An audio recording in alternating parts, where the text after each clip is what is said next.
Hello and welcome to Daily Politics on Trust TV. On this program, we discuss issues around politics, policy, and governance. I am Shafi'u Suleiman.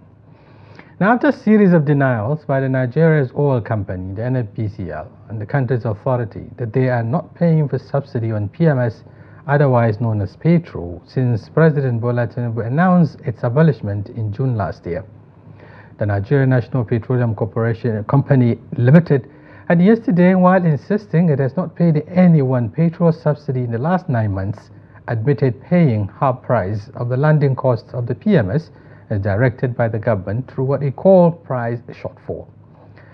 Though many have come up with conflicting figures to portray the fact that the Tinubu government, despite its claim subsidy has gone, is still paying for imported fuel differentials. But the NNPCL swiftly refutes the claim, saying outstanding payment to suppliers is below $6.8 billion as claimed in some quarters. The current complications in terms of the fuel subsidy payment by the nation's oil companies coming on the heels of mounting trust deficit between the Tinubu government and the citizens over alleged lack of transparency in governance. It is against this backdrop we'll be engaging with a former chief operating officer of the NNPCL and a key player in the oil and gas sector, Engineer Yusuf Usman. We will also be joined by a former board member of the NNPCL, Engineer Mohammed Lawal, who will join us virtually from Kaduna to help us navigate through the misconceptions and the need to guarantee transparency and accountability in managing the oil and gas assets of the country. And in the studio here, I also have our group business editor, that is Media Trust, Sandy Michael Ogwu. Thank you for joining us. The gratitude is mine. I also have, for the conversation tonight, Mr. Kehinde Amodu, our planning editor, that is the Trust TV. Thank you for joining us. Thank you very much. And viewers, before the conversation, here are some tidbits. Waziri Adio, a former executive secretary of the Nigeria Extractive Industries Transparency Initiative, NEATI, has asked the Nigerian National Petroleum Corporation Limited, NNPCL, to be transparent in its dealing. He said these were reacting to the national oil company's response to reports that President Bola Tinubu had approved payment for subsidy. Tinubu had directed NNPC to utilize the 2023 final dividends due to the Federation to pay for subsidy. By denying the report on subsidy, Umar Ajia, Chief Financial Officer, CFO of the NNPCL, said the oil firm is only bearing what he called the shortfall and not subsidy. In a series of tweets on Tuesday, Adio, who is the executive director of Agora policy think tank, wondered why NNPC was playing with words. I quote, he said NNPCL's waffling on petrol subsidy is so disingenuous. Oh, it is not subsidy, but a shortfall PMS forex differential. Same difference. No subsidy was paid to any marketer. Has anyone said NNPCL paid subsidy to marketers? And is it even within their remit to pay subsidy to marketers, he asked. In another development, the Nigeria Labour Congress NLC has directed its members and all workers in the country to shut down the economy if the police arrest Comrade Joe Ajaero, its president. The union said this in reaction to the invitation to Ajaero by the police over alleged financing of terrorism. Reacting to the development, the NLC summoned an emergency National Executive Council NEC meeting at the Labour House, where it resolved to write to the police for an extension of time to enable the union to consult its lawyers. Speaking at the emergency meeting, NLC Deputy President Kabir Ado Sani said Ajaero's invitation was an invitation to workers. We'll now take a short break, and when we return, our conversation commences. Stay with us. Thank you very much for staying with us on Daily Politics. And straight to our conversation. While we await perhaps our other guests to join, let me start with Mr. Kehinde. You listened to, rather, you watched those tidbits that we read. First has to do with reaction by, Waziri Adio in respect to what the NNPCL said yesterday. What do you make up with his submission? Well, things are generally coming to light. But the double speak is normal or is natural with government officials. Shortfall, subsidy.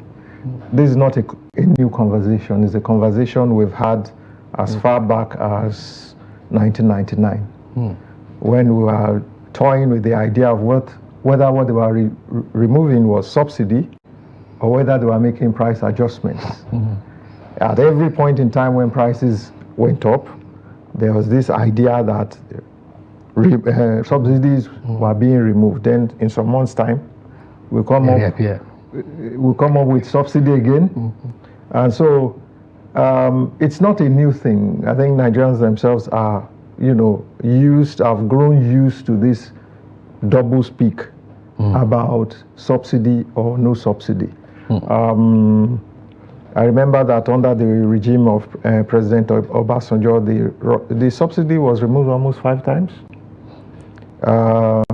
When President Jonathan came and said he wanted to remove subsidy, there was that protest, but still prices went up. I think the only president in this dispensation which prices of petrol have gone down was under President Umaru Musa Yar'Adua. So this issue of subsidy is a continuing conversation. So it's not surprising to people like us who have covered and watched the presidency over the years, see that there's another, now it's called the shortfall.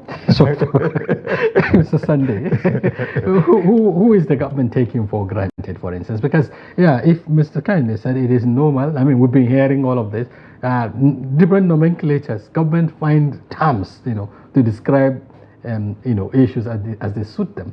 And now, but the issue is, where are we getting at? Nigerians, are we taking Nigerians for a ride? I think you basically have said it. I would only borrow what you have said to anchor my conversation. It's basically taking Nigerians for a ride. It's basically taking our collective intelligence for a ride. Whatever name you call it, under recovery, shortfall, or FX differentials, what the basic thing is, fuel is selling for less than the landing cost. As of today, the landing cost is somewhere around 8,200 per liter. You have not factored the cost of 800. 1,200. 1,200, right? You have not factored the cost of trucking from the farmhouse in Lagos to Sokoto or Maiduguri, or the cost of a retail outlet, putting up a structure, powering the structures, paying staffs, securing those places. All of those payments will be done from that liter of fuel. By the time you factor that in, probably a liter should have been selling, say, for about 1,400 or 500. So NNPCL is not, it's right to say that it is paying half of the landing cost. I do not fancy where the NNPC is. Reasons being that the president, in some of his recent trips, have boldly gone out to tell the world that he's a reformer. And he's quick to mention how he started reforming before he even arrived at the office. And by that he means the pronouncement on subsidy removal right at the point where he was sworn in. So it's difficult for some agency heads to then come out openly and say, oh no, the president has not removed subsidy. You don't want to be the one to say, Mr. President, you are wrong. Basically, so until the president probably, or the presidency, as it were, probably comes out to openly admit that whatever we have been doing is basically paying subsidy. I think we'll continue to look for nomenclature to describe this, because if you recall, not too long ago, the special advisor to the president on energy said the fact that we will do anything to keep fair prices at the current rate does not mean we are paying subsidy. I don't know what else that means, but maybe he's also looking for another term to describe.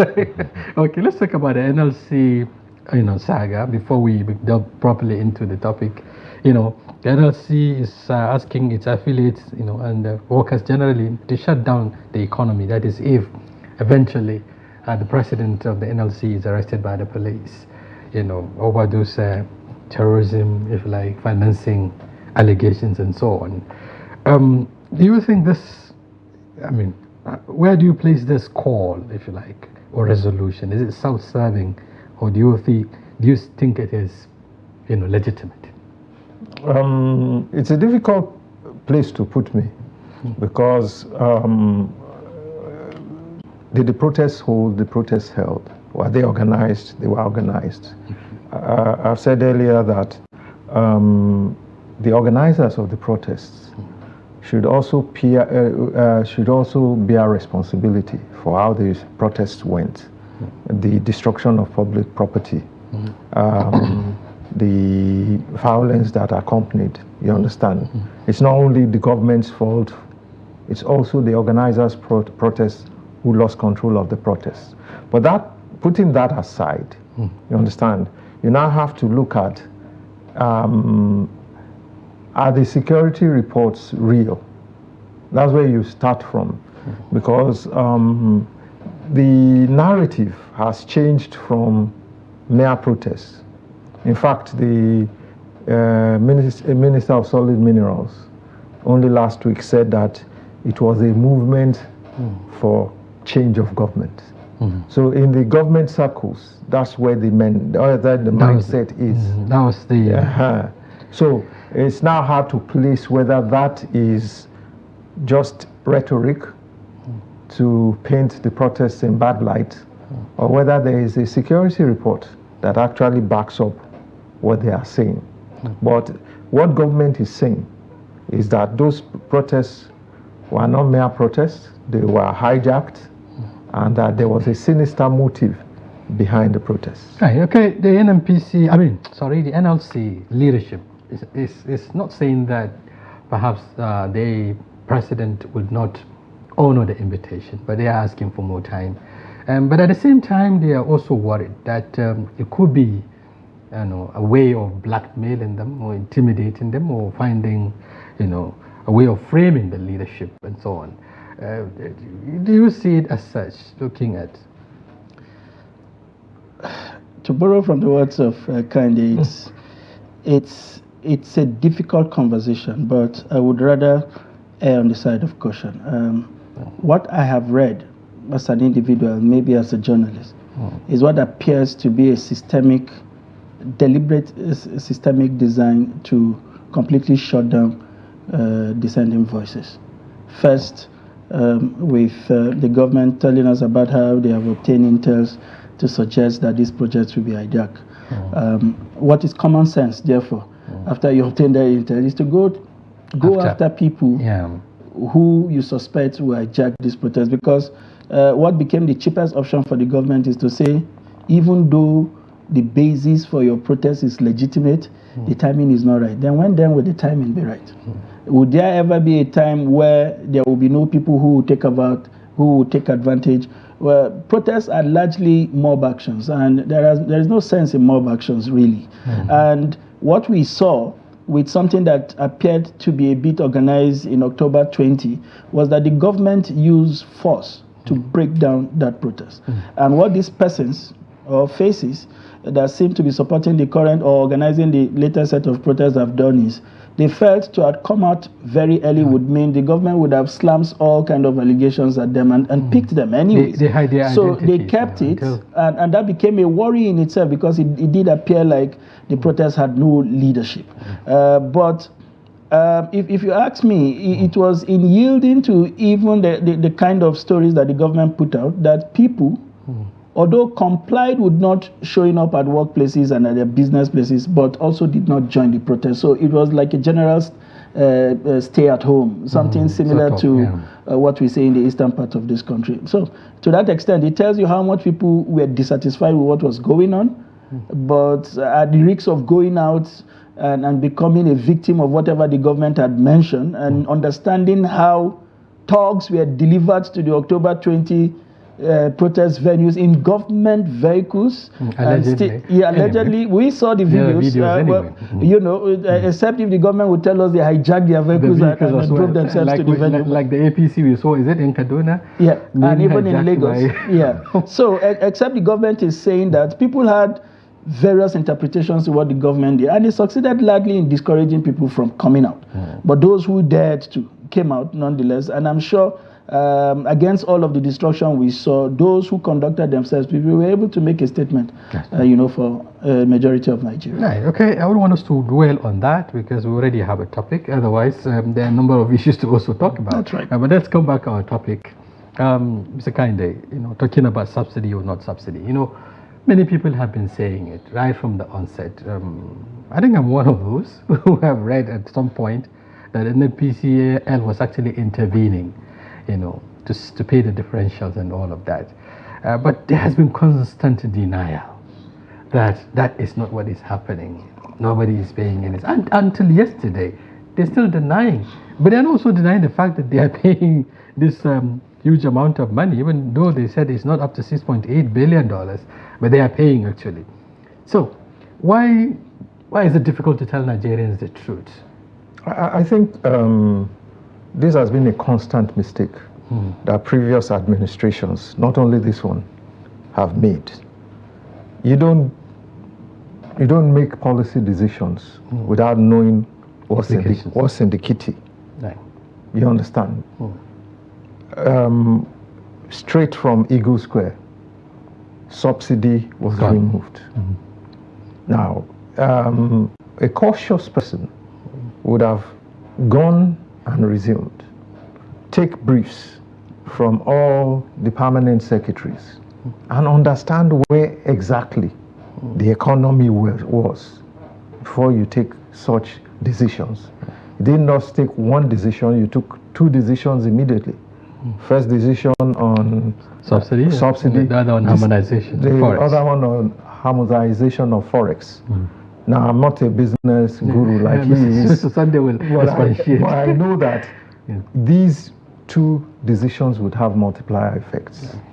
And so, upon getting into office, the person now came to realize what the real issues are. There's no, other administrations we've seen have put into place palliatives so that when your decision kicks in, there will be at least some shock absorbers. Nothing was put on ground until we got into office. Then you get into office, and then all the budget parameters, you find out that you have just all been in the sky, because you are saying you make certainly they will all respond. You say, we'll make this amount of money based on this amount of savings. No, not even savings, on your revenue from oil. The projections. On projections, saying that we're going to produce this amount of oil and we'll sell it at this amount.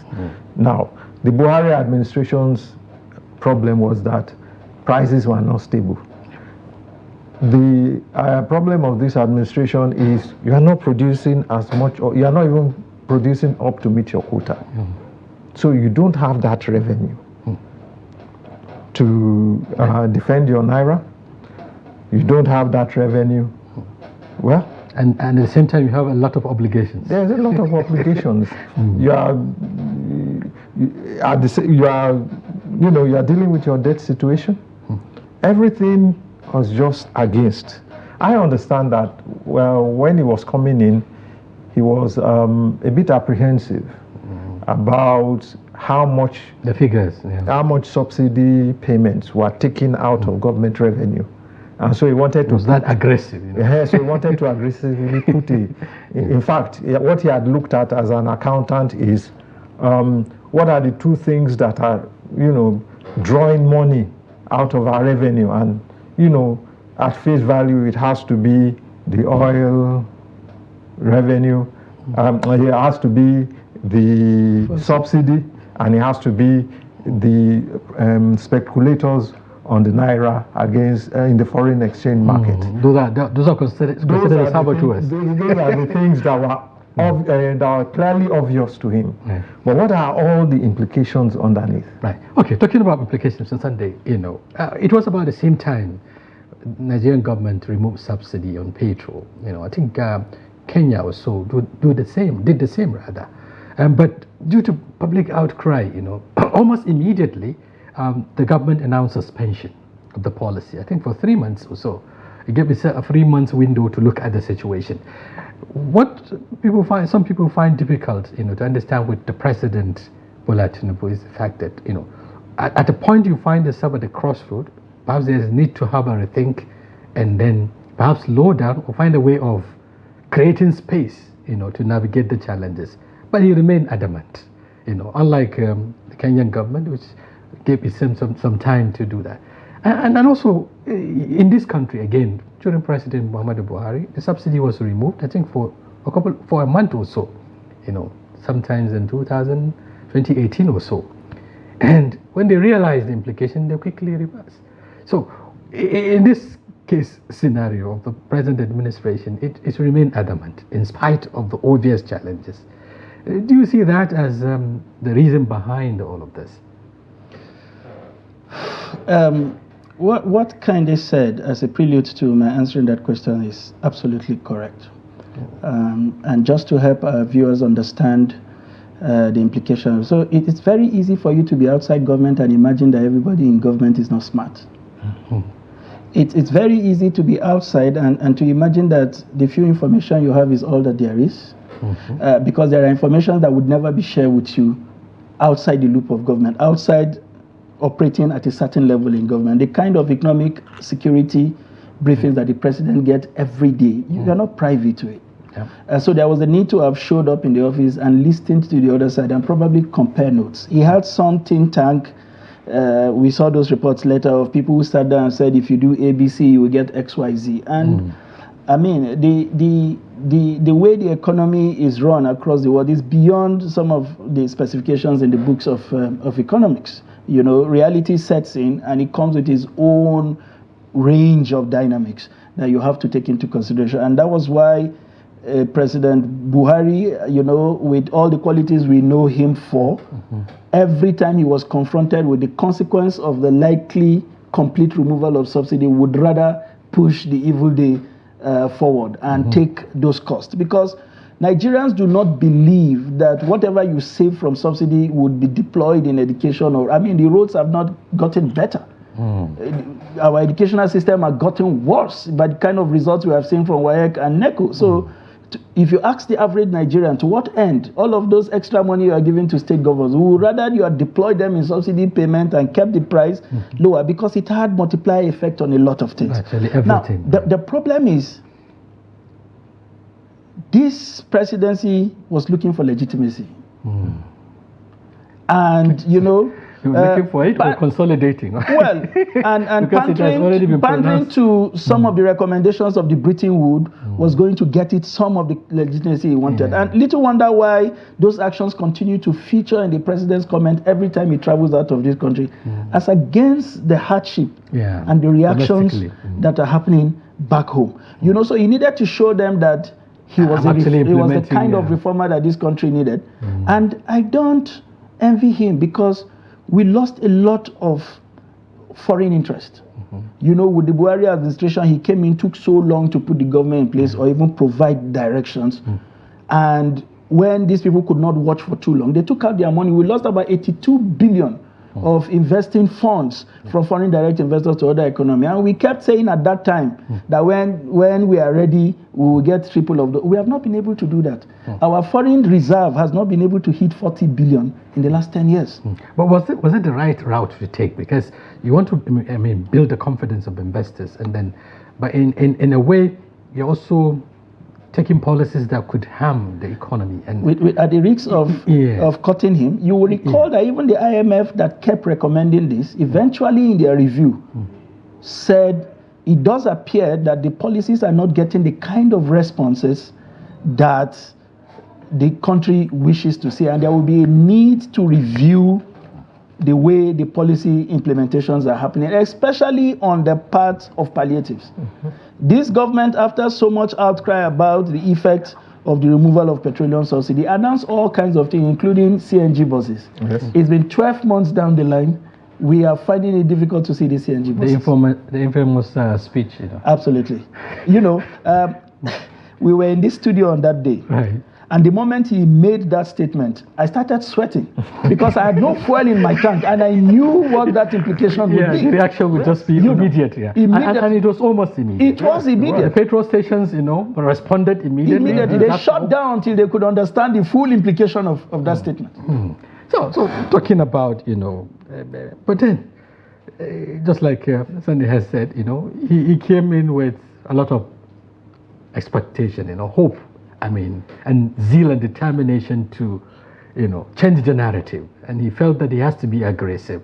And I remember a number of people, thumbs up at a point, when he mentioned that a number of Nigerians, especially the intellectuals, were full of applause. Yes, this is what we need and all of that. And then he was also basking in that euphoria of, yes, the kind of president that Nigeria just would stand up. But then when it became down on him that it is not going to be rosy as you think, what do you make up with, his reaction to the policy options? No, he didn't have any options anymore. The choices, right? He didn't have any choices anymore. He boxed himself into a corner from day one. And that is what all the entire country is suffering now. You understand? He didn't study. When you go to battle, and ruling Nigeria is like going to battle. As it is, It's a complex country. You make room for a plan B, options. You don't go and put all your eggs in one basket and say this is the way to go. So he removed all those options. I'm not an expert, so I'm also not in government. But I think the safer way to go was for him to say, we are partly removing subsidy. Give yourself some room, some fallback room, so that in the final analysis, you understand, if that road or that route doesn't pay out, then you know that you can fall back somewhere. That is what the Kenyan man did.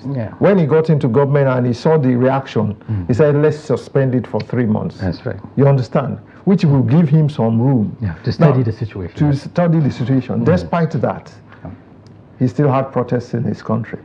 Because he wanted to introduce a finance. He was also, in the same shoes with our president. He also wanted to listen to. But compare that to somebody that didn't give himself a plan, a fallback position. And that is why he's finding it very difficult to say there is that there is subsidy. Because he has said from it has gone. Subsidy is gone. So the NNPCL is bearing the brand, so to speak. Absolutely. Now finding it extremely difficult to navigate the challenges, and then it is getting the backlash. That's right. Nigerians.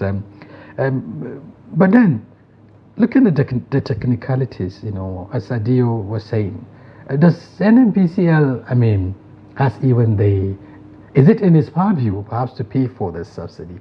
Before then, there is a particular body that is, doing that. Why did the NNPCL take over? That's one. And then, who is receiving the so-called subsidy that is being paid? Since the NNPCL said it is not paying any marketer, it has no deals with any marketer with regards to subsidy.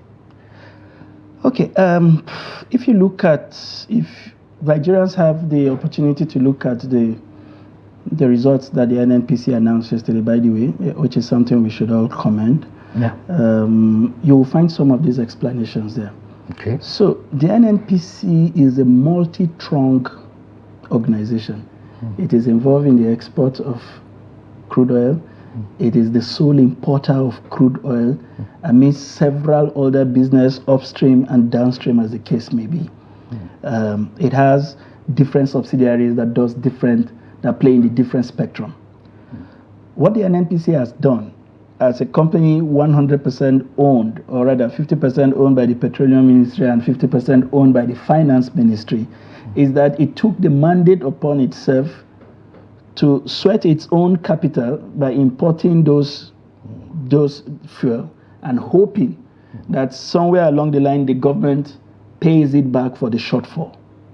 What the mandate it has is to make fuel available at all costs possible and peg the price at where it is right now. Not an affordable level anyway. No, but I mean, you remember where we are today is about 3 levels of increases. Right. By the way, it started at 400 and something, then it got to 500 and something, then it got to 600. It's getting to 1,000 now. I mean, it's inevitable. So what the NNPCL has done is to yield to the mandate of the president to say, make this product available at all costs at this cap. What that implies, and that is the reason why independent marketers cannot go into importation, because if they bring it in at 1,002, and you are insisting that they cannot sell above 690, who would be responsible for the differentials? And because they don't want to get into that mess, the NNPC bonds the cost of bringing it in. And that was why there had been a brawl between the NNPC and the Federal Account Allocation Committee. About the last time, remember, the NNPC wrote to the president and said, sir, kindly constitute a committee to reconcile this outstanding 2.9 trillion of our own money that we have put into, because we want to recover it. We are unable to do other businesses because our balance sheet is suffering. That has been there.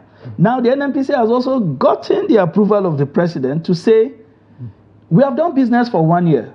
We've made some profit as far as our balance sheets are concerned. But we are unable to give you these dividends because we have incurred this ABC and XYZ cost on your behalf for about a year. And that is really, we are thinning out as far as business operation, and it's a cash-based business anyway. And we understand the president has given the approval, and we are talking about somewhere around 3 trillion differentials, and there is anticipatory approval to cover between now and December, and that will bring everything to somewhere around 7.8 trillion naira, or about $4.9 billion. So looking at the standings, Mr. Kehinde, of what essence is the announcement of the removal in the first place, and who is it impacting? No, well, reality has come. The chickens have come to roost. That's why I said there was no fallback position. You understand? And the truth about the matter is, if there had been some amount of honesty, then the allocations that were going to governors would have not been as much as that. After all, when there was even zero allocation, the states did not die. Because they know that they have to, that the welfare of the citizens also has to be taken into consideration. If anything, perhaps it makes them even become more lazy. Okay. Because more money is coming. So now you have states that don't have the internally generated revenue to pay for some of the luxuries and the cost of governance in the states. And all the attention is on the federal government. The center. You understand? So the federal government is shooting itself in the foot every day because everybody is looking at you that you are the ones that are corrupt. You are the ones that have caused this problem. And what you are doing is that you are feeding the states fat. There's a study that shows that even in the last 2 years, capital expenditure in the states has dropped. And they have been receiving more allocation. So what is that? What has increased is recurrent expenditure. So, servicing the servicing the oligarchy, if you like. I mean the leadership. And so, at the state level. In the final analysis, what you have is that there is no fallback. Everybody is saying the federal government. There is a need for there to be transparency and honesty. Come out and say, this subsidy is not gone. You don't, because if you continue... And ordinarily, if that had happened, especially at the point of this crisis, or rather at the beginning of this protest, it would have done some level of assuaging of the situation. Perhaps at the point Nigerians were waiting for Mr. President to talk about reinstatement of the subsidy. Well, perhaps if he had taken advantage of that and say, okay, we are returning it partially, it would have even changed the situation. I like the fact that Kehinde situated everything around honesty and transparency. That's right. Nigerians are not expecting that this president would change the plight of this country in 1 year. That's right. But I dare to say, and I stand to be corrected, that if this country was a company, this president would not run it the way he has run the country. And I will put out some analogies to drive home the point. The president is a chartered accountant and knows the place of numbers and logic. I don't have to teach him that. His records in ExxonMobil, it's there for anybody to review. Once you take over an estate, such as Nigeria, one of the first honest and transparent communication we needed at the start of this administration is to tell us this was what we inherited.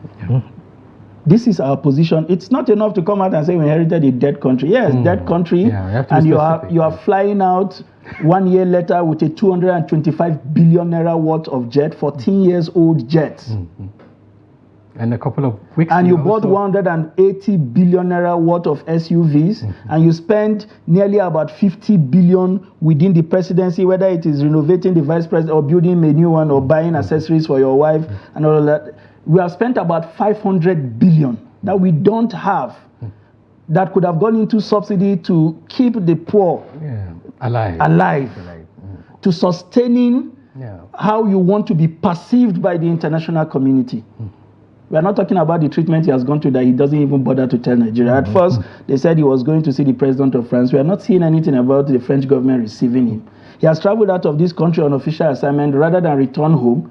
He deviates somewhere, and it's about 3, 4, 5 days later that we get to know that he did a stopover at a usual location. That's not the point.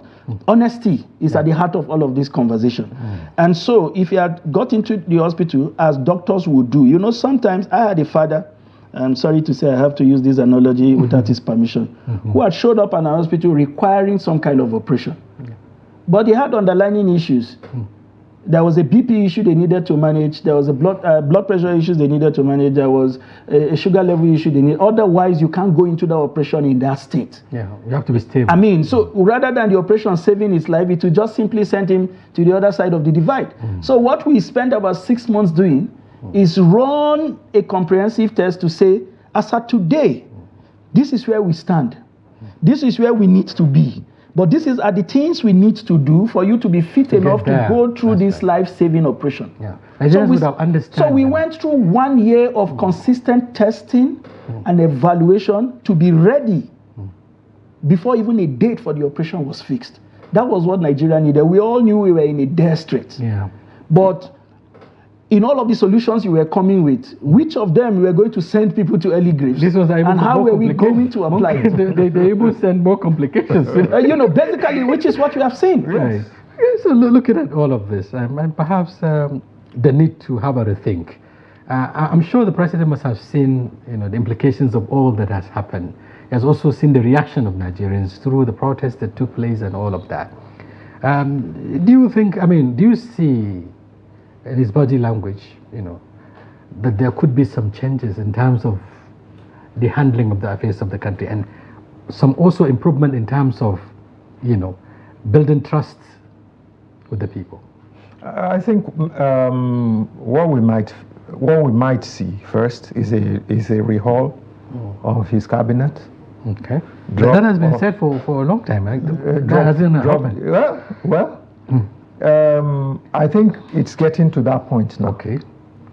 There are a lot of ministers that are not doing anything, to be quite frank. And Nigeria can't afford to be carrying that load of dead wood. I think that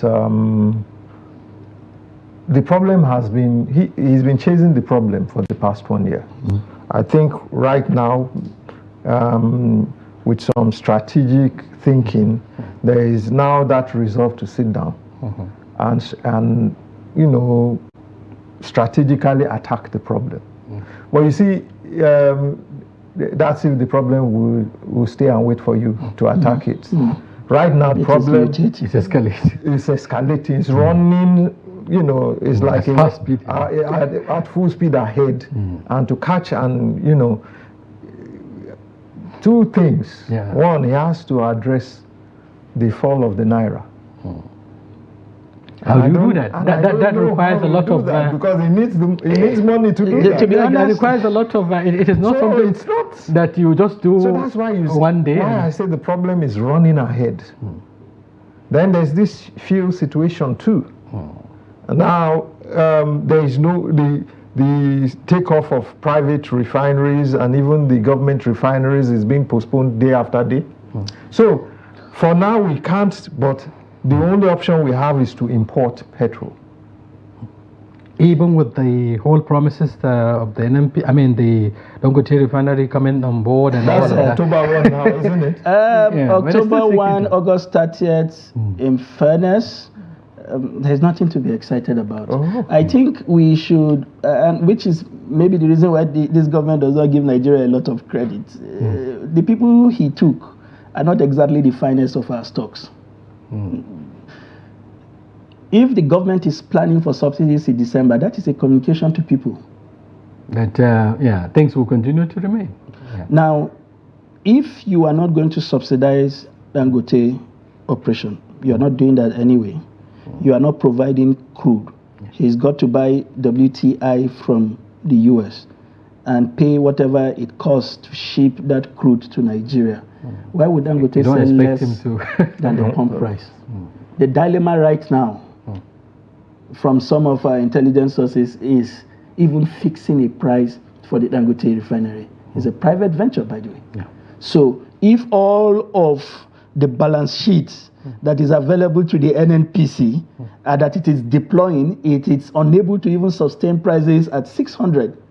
What do you expect a private person to sell his refinery? In all fairness, with all of this lack of support and play-outs that we have seen, are you expecting Dangote to sell less than 1,000 naira? By the way, he's in business, and he's been talking about. So where are we now? What need to be done? Because Nigerians are are bearing the brunt. Hunger is on the rise.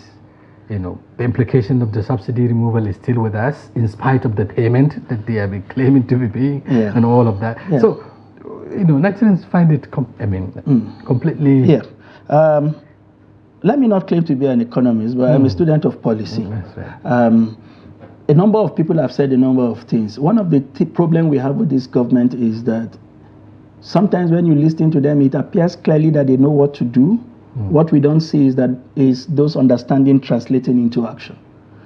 As of today, the government had opened a dollar-denominated bond because we understand that Nigerians alone have this forest we are looking for. In Nigeria, dollar-denominated accounts are housing somewhere around $34 billion. That's bigger than our excess reserve. Lying latent, people are just playing safe and hedging against inflation and devaluation. Right.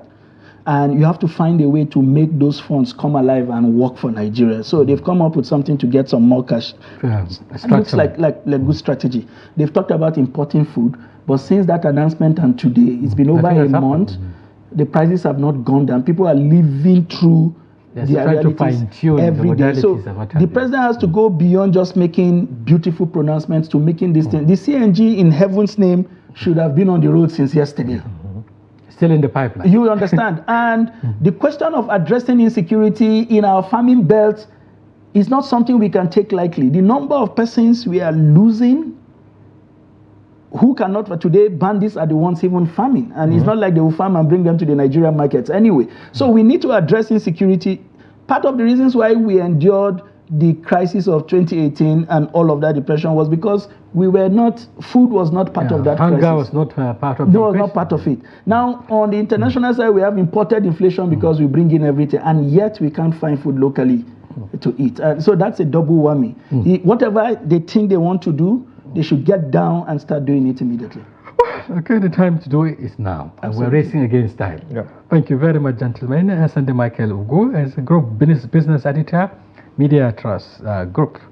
Mr. Kehinde Amodu is planning editor at Trust TV. Thank you very much for your informed perspectives. Thank you. You saved the day. Our guests couldn't make it to the program. I hope we give value to our viewers. Very well. We appreciate all of you. And viewers, that's a wrap on today's package. We sincerely hope you found the conversation engaging and informative. If you do, join us tomorrow, where we'll be back with another interesting guest and of course, topic. Until then, I'm Shafi'u Suleiman. Many thanks for being there.